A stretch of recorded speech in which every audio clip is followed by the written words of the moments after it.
வீட்டில் இறால் வாங்கினீங்கன்னா எப்போதும் ஒரே மாதிரியே மதியம் செஞ்சு சாப்பிட்றாம கொஞ்சம் அதில் டின்னருக்கு கொஞ்சம் எடுத்து வச்சுக்கோங்க. அதை இந்த மாதிரி சப்பாத்தி ரோல் மாதிரி செஞ்சு சாப்பிட்டு பாருங்கள். உண்மையிலே இதோட டேஸ்ட் அவ்வளோ சூப்பராக இருக்கும். செய்கிறதும் ரொம்ப ரொம்ப ஈஸி. அதை எப்படி செய்யலான்னு பார்க்கலாம் வாங்க. அதுக்கு முதல்ல கடாயில் எண்ணெய், பட்டர் சேர்த்துக்கோங்க. இப்போ பொடியாக நறுக்குன வெங்காயத்தாள் சேர்த்துக்கோங்க. எல்லாத்தையும் சேர்த்து நல்லா வதக்கிக்கோங்க. இது நல்லா வதங்கினது பிறகு நம்ம பொடியாக நறுக்கி வச்சுருக்க குடமிளகாய் சேர்த்துக்கோங்க. தேவையான அளவு உப்பு சேர்த்துக்கோங்க.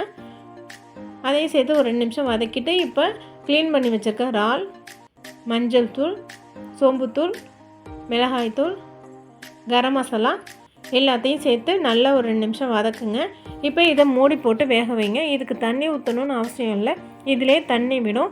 இப்போ இதை மூடி போட்டு வேக வச்சு இந்த அளவுக்கு நல்லா ட்ரை ஆனது பிறகு இதில் மிளகுத்தூள், ஜீரகத்தூள், கொஞ்சமாக வெங்காயத்தாள், லெமன் ஜூஸ் புழிஞ்சு ஃப்ரை பண்ணி தனியாக எடுத்து வச்சுக்கோங்க. இப்போ தோசைக்கல்லில் நான் சப்பாத்தி போட்டு வச்சுருக்கேன். இப்போ அது மேலே துருவின கேரட், வெங்காயம், நம்ம ரெடி பண்ணி வச்சுருக்க இறால் மசாலா, மயோனஸ், கொத்தமல்லி இலை தூவி மேலே தேவையான அளவு சீஸ் துருவி போட்டுக்கோங்க. அதையும் சேர்த்து இந்த மாதிரி மடித்து சாப்பிட்டாலும் சரி, இல்லை ரோல் பண்ணி சாப்பிட்டாலும் சரி, எந்த விதமாக சாப்பிட்டாலும் இதோட டேஸ்ட் அவ்வளோ சூப்பராக இருக்குங்க. திரும்பி திரும்பி செஞ்சு சாப்பிடுவீங்க. கண்டிப்பாக ட்ரை பண்ணி பாருங்கள். தேங்க்யூ.